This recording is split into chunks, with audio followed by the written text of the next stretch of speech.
When I was at university, I met the girl of my dreams.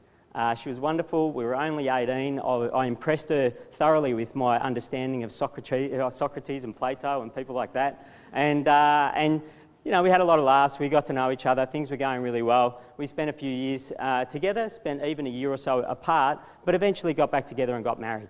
And at 24, I was married. I was working at 3AW Radio. Everything's heading in the right direction. I'm feeling pretty good. We started buying property, you know, big investment boom in Melbourne. I bought all this property. I did all these cool things, St Kilda, Brighton, places like that.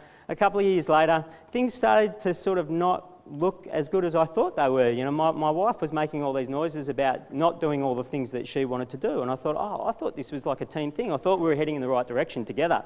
And she said, actually, I'm really unhappy. And I'm like, oh. How can you be unhappy with a guy like me? Because I was failing in my personal life, I started to fail in my professional life as well. I wasn't working as hard. I wasn't really engaged at work. I wasn't making all the calls that it takes to be a really good salesperson. And things just started to not go as well there as well.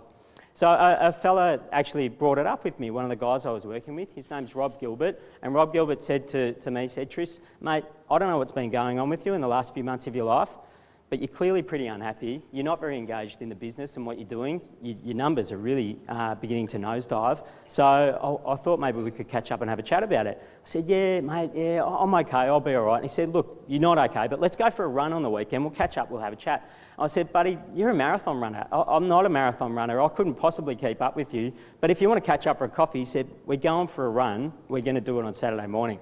I said, okay. Well, I should be finished at the pub at about 3 a.m. So I could possibly make 6, 7 a.m. We should do that. And of course, that's exactly what happened. I've had an amazing adventure.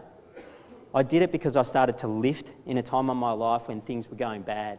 I recommend that everyone starts to lift a little in their lives. If at the very least, you just get out in this beautiful sunshine and start engaging with your life, just start getting a little bit active, because one little bit of activity starts to breed a little bit more activity. And all of a sudden, you're running, riding, swimming, whatever you need to do. Do it with your kids, do it however you need to do, but then take on a challenge. Find a goal, push yourself towards it. That physical goal will feed into your professional goals, because you'll be feeling strong, you'll be feeling good about yourself, and then life will start to lift.